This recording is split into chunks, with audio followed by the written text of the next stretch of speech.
Welcome back to Just Chattin', and this is the series of videos we do on Thursday and Sunday evenings just for our own entertainment. And this is what a bad cat looks like. Now, you going to show them? So for all you Audie fans, he went out yesterday evening and did not come back until 2 in the morning. And even then, I had to go outside and pick him up off the patio and bring him in. Didn't I? Didn't I? Yes. So it was another sort of semi-walkabout he took. And he's been very, well, as you can see, very apologetic about it. But still, I hate when he does that because, frankly, it's terrifying to have him out after dark, not knowing where he is, and he has a certain amount of time that I let him spend outside, but not until 2 in the morning. No, not until 2 in the morning, and I was tired and I wanted to go to bed. So, that's the Audie news. Yes, this is what a bad kitty looks like. So, when we come back, we are going to get right into it. And in the meantime, I'm going to take him in and put him in the bedroom where he can nap.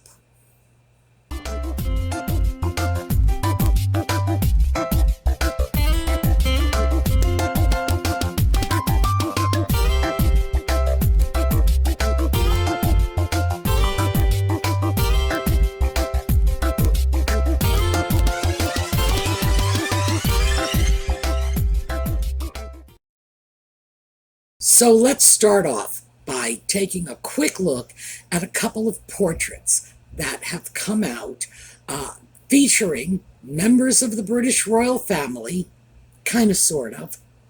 And let's start with this portrait of Charles. And this is an official portrait. Apparently someone, presumably Charles himself, commissioned this portrait from an artist who has, let's just say, a very distinct artistic vision. Charles is reportedly very satisfied with the picture. Not surprising, because the artist, Jonathan Yeo, did a fairly good job of capturing something resembling Charles's likeness. You can certainly see that it is Charles. That's who it's supposed to be. But is this a likeness of Charles? I would say no. No. I look at this and I see this as an absurdly flattering image of Charles. So I have no doubt this is why both Charles and Camilla are saying, oh yes, you captured him. Camilla and Charles have been involved for a long time, so I'm sure she looks at him through the eyes of love and sees him as her handsome prince. And yeah, not quite. Charles is not a good-looking man. Charles has never been a good-looking man. Never. And this is a ridiculously flattering picture. I think the artist did an excellent job with that, though, because usually when it's a very flattering picture, you lose sight of the person being portrayed. In this case, he made it look enough like Charles so that there is no question about who this is a picture of. But also, it's like Charles, only better. I don't know. I'm not a fan of that kind of art in general. I understand that royal personages, especially those in the UK, have a long history of having themselves portrayed in the most flattering possible light. Some of my favorite pictures of Elizabeth I are highly allegorical, intended to show her in all of her magnificent Gloriana aspects. But that had its place. in the past when it was necessary to create pictorial images of personages for propaganda purposes, frankly, you know. So, yeah, Victoria did it as well.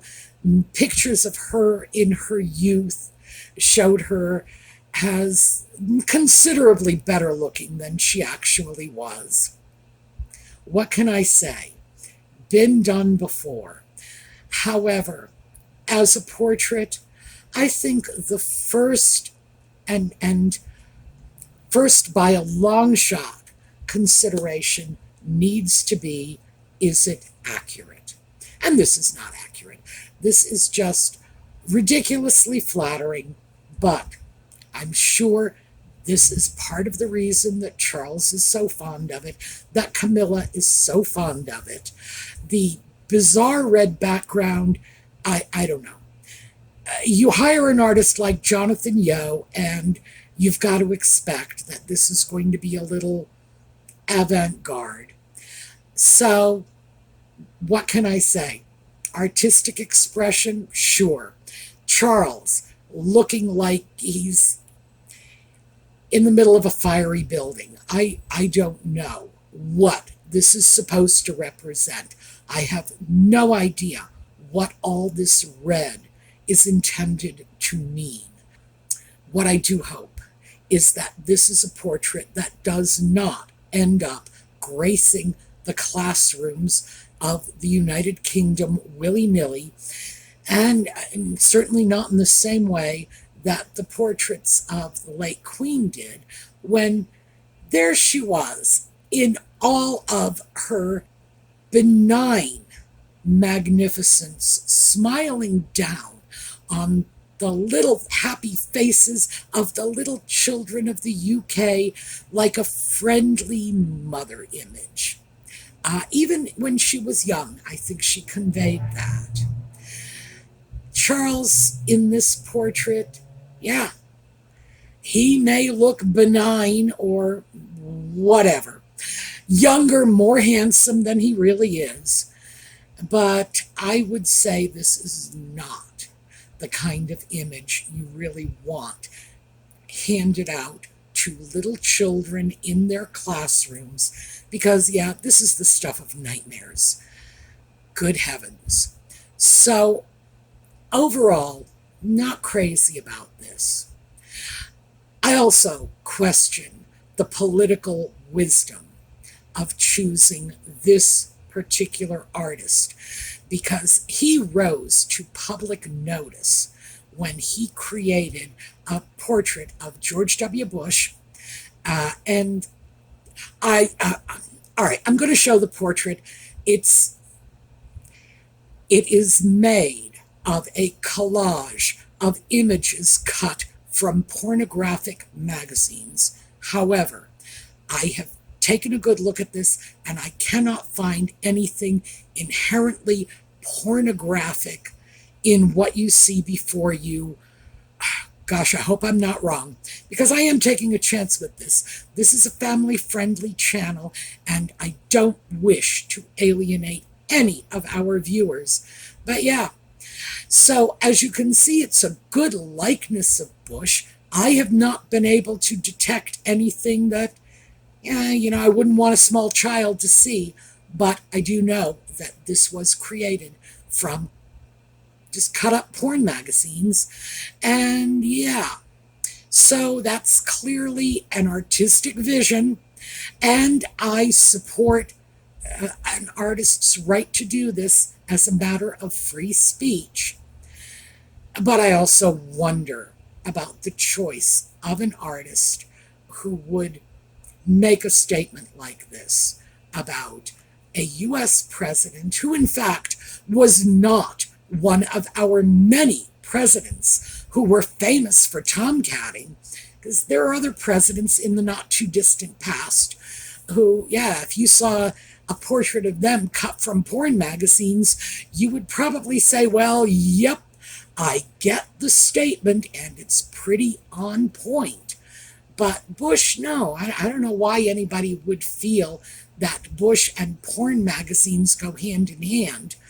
But I got to wonder about the choice of an artist who is probably still going to be considered highly controversial in the more conservative circles of the United States because of that Bush painting.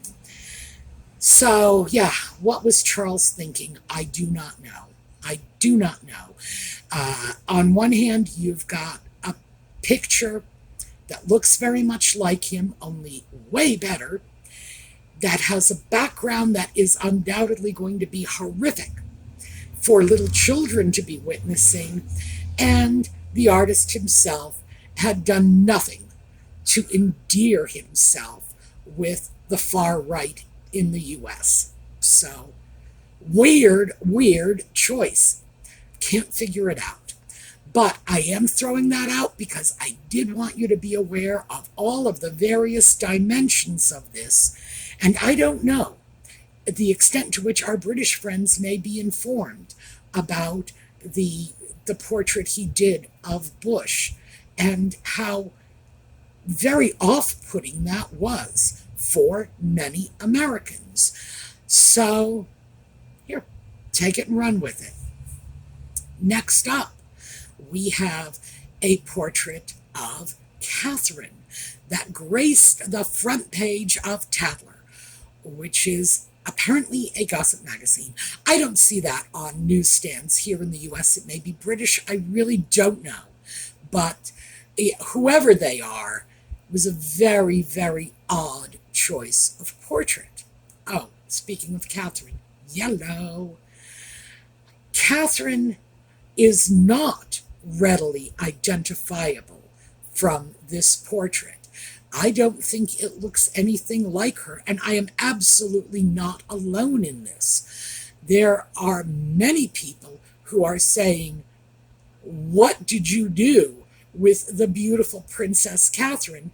Because quite frankly, the image in this portrait, the face, is not Catherine. It's just not. When I first saw the portrait, I thought I had pulled up the wrong image and I had gotten one of the Danish royal princesses by mistake. So, yeah, I mean, even when it was labeled Portrait of Catherine, I still could not see it, and I still cannot see it. It is disturbing because it's not only an image that, frankly, does not even come close to capturing Catherine's great physical beauty. And I don't see how anybody could take that away from her. She is a very physically beautiful woman. But it doesn't even look like her. I'm not sure what was going on here either. I don't know. Something weird is happening in the realm of portraiture in the UK, and I'm just late to the party, I guess, because I do not see it. And these two images, the hyper-flattering image of Charles that looks very much like him, this image of Catherine on the cover of Tatler magazine that not only doesn't look like her, but this is not a beautiful woman, whoever is being painted there. No, it's an unflattering image, in addition to not capturing anything of Catherine. Something weird is happening here, and I'm not getting it. But I would also say that statue of Diana that was unveiled a few years ago, in which there is nothing of Diana's looks, and although Diana was not the great beauty Catherine is, no two ways around that. Diana was charismatic. She was a very pretty woman. Catherine is a great beauty. There's a difference. But none of her personal style. She looks like a frumpy daycare mom in this statue.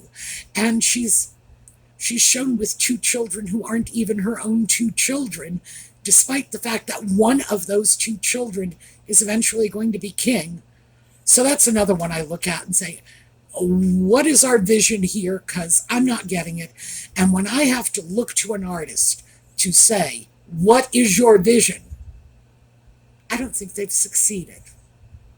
So, yeah, my opinion on the recent portraiture that has been thrust out upon the public. I also wanted to talk about this because portraiture is not usually where this channel ends up. I wanted to talk about the fact that the UK has a great deal of experience. See, I'm not even segueing, I'm just one topic to another.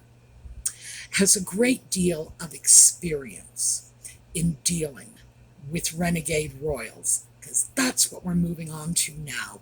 Renegade royals. Nutmeg and the Sock Puppet have announced that their next stop on the worldwide privacy tour is going to be Ghana. I don't even know what to say about that. A couple that has been accused just so publicly of being grifters, going first to one country that is getting a lot of very, very negative publicity for being a home to all kinds of scammers, especially romance scammers, marriage scammers, citizenship scammers, and then their next runner-up, Ghana, who also share the same reputation as Nigeria, only to a slightly lesser degree. It's like, what are they thinking? I should have used that as the segue. What are they thinking? I don't know. I don't know anymore. But as I had mentioned, and this is when I pat myself on the back for being right, after Nigeria, they're getting what they want. They're going to do it again. Well, yeah. And they're going to go next door to Ghana. So this should be fun, because I have no doubt that Nutmeg is going to shift that 43% Nigerian now to 43% Ghanaian. I don't know if that's Ghanaian. I've heard it both ways. I'm going to stick with Ghanaian. Nigerian to Ghanaian. And how are we going to work that out? But yes, we're going to shift our ancestry in order to make ourselves more palatable to the people of Ghana. Wow, you can't make this stuff up. But the British royal family and the palace staff have plenty of history dealing with renegade royals. And they know the dangers of having people from your own household, so to speak, go rogue. And we talk about this often, we collectively, in terms of the Duke and Duchess of Windsor, Edward and Wallis. Those are the ones that usually get trotted out. And yeah, when you got people conspiring with Nazis to get the UK bombed, well, it's hard to top that, isn't it? But we're not going to touch them on this video. We're just going to talk briefly about other renegade royals that the British royal family and the palace staff have had to haul back into line. So this is not the first. This is just the most recent.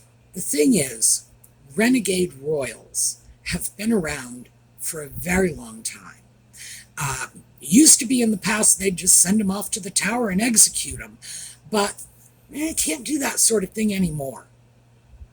What can I say? Times change. But they have had to clean up messes, to attempt to rehabilitate damaged public images. And in fact, they've done a pretty good job in the past, but there's been a serious cost to it. So we're just going to quickly start off with Princess Margaret. Now, Princess Margaret was the daughter of a king and the sister of a queen, and she never let anyone around her forget it. She, more than anyone else, knew her position in the world, and she took it seriously, except when it came to her sex life. And yeah, she had no problem slumming. So, sure, times were changing, and there's no reason a woman shouldn't be able to express herself in this way, but this is the sort of thing that brings bad press to a royal family. And Margaret's many peccadillos had to be cleaned up. The palace staff had to deal with newspapers, attempt to persuade them not to publish stories, and they had stories to publish. Margaret had a long-standing affair with a gardener. I think it was her gardener. I used to always refer to it as Margaret sleeping with the pool boy, but he was not, in fact, a pool boy. He was a gardener. So, yeah, that had to have been extremely distressing for the Queen when these stories were brought to her attention and she had to clean them up, cover them up, tidy them up, because that's not how the Queen behaved herself. Her sister's behavior had to have been a disappointment to her. But yeah, loose cannon out there doing it with the pool boy. Great. We later had Charles and Diana exposing the secrets of their marriage very publicly.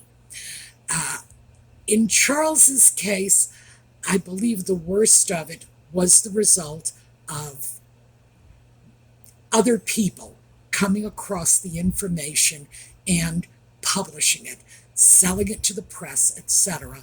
Diana, she went on Panorama all by herself and started talking about her marital woes. In her defense, I will say that she was not in a good mental or emotional state when she did it, and perhaps we should cut her some slack for that. But that was a mess. No two ways about it. That was a mess. And in that Panorama interview, she did not content herself to simply chat about her marital woes. She actually stated that she felt that the crown should pass from Elizabeth directly to William, skipping Charles, which is something that a lot of the British people felt was treasonous. Now, we don't have a monarch here. I'm not sure if that is or is not treasonous, and I'm not sure how I would feel about that.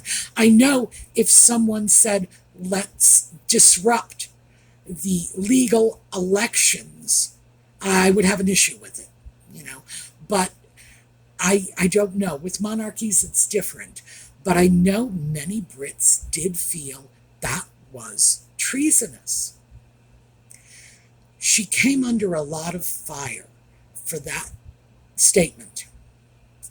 And I do think whether or not it's treasonous, yes, that was appropriate that she got backlash on that.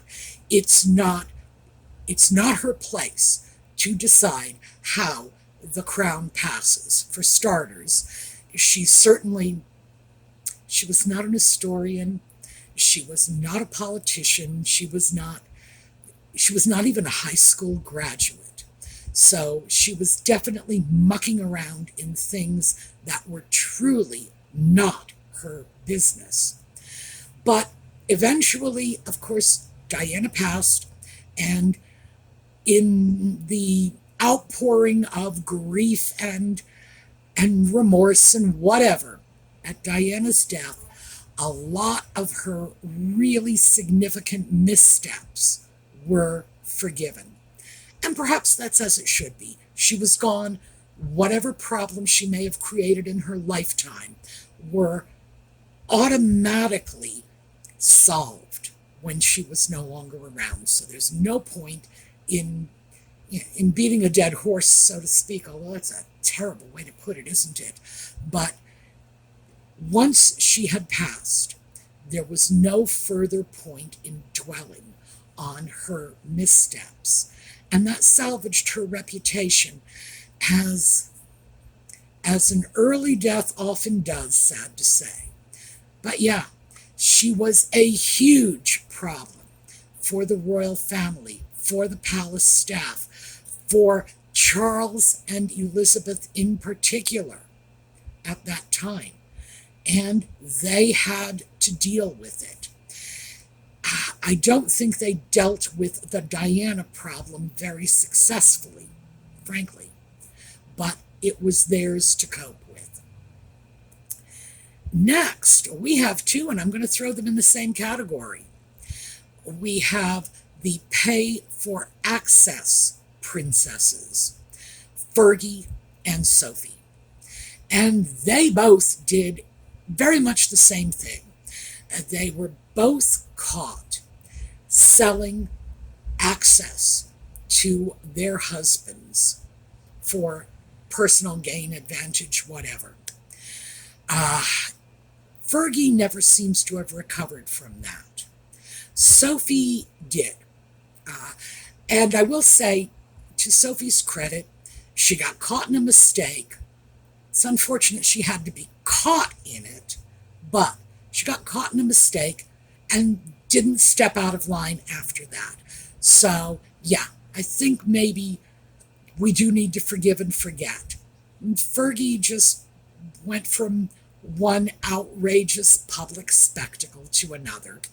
So, yeah, both of them presented serious problems for the British royal family. And as I say, with Sophie, they were able to get past it, which is good, because I think now she is an asset to the family. There was a time when I did not believe that, when that scandal was going on with the pay for access thing.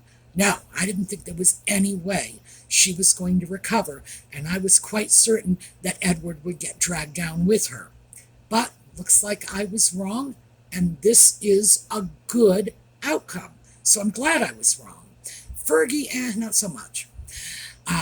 But we then have to deal with Andrew, who clearly is not moving away from his problems. It's not likely he ever will. And this is another instance of the royal family having to clean up messes that originated within the fold. So they have plenty of experience with this. And I don't say that to suggest they have experience cleaning it up and covering it up. No, they don't. They don't.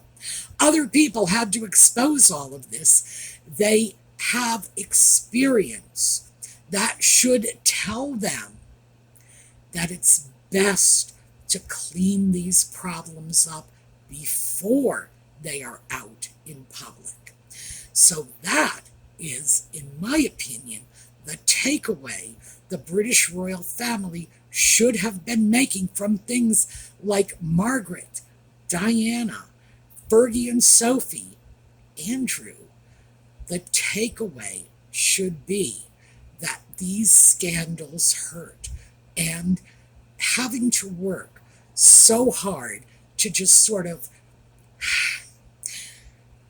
piece things back together in the aftermath is not the best way to do it.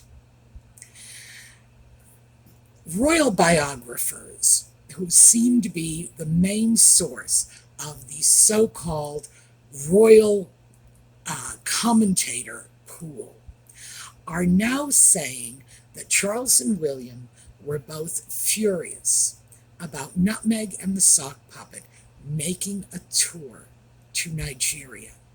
Well, now they've announced they're making a tour to Ghana. They really need to deal with this. And that's what I said last week. But I wanted to put a different spin on it this week because so many people are saying perhaps they didn't see it coming. How could they have guessed? Well, here's the problem. They absolutely could have guessed. They should have guessed because it's been happening consistently for the last 50 years. And I'm not even counting the Duke and Duchess of Windsor. They've seen this when royal relatives go rogue. So where is they didn't see this coming?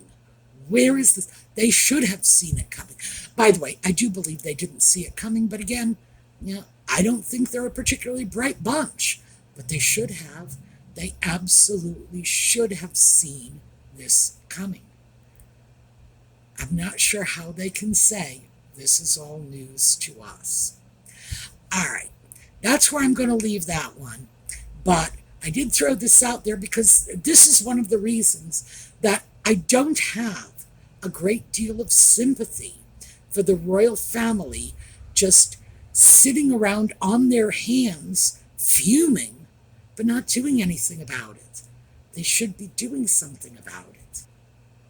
So very quickly, before we end the video, let me just say that I enjoyed very much dealing with the issues you raised, because I did that in a previous video not too long ago. So I am going to be looking through the comments specifically for your opinions, your questions, your point of view on some of these dicier issues. And I'd like you to have your say in what we are discussing here. So I'm going to be looking for that. As always, I do read your comments, even though it may take me a while to get through them. So we'll be looking forward to this. All right, we're going to take a look at a slideshow on the way out. And in the meantime, have a terrific day.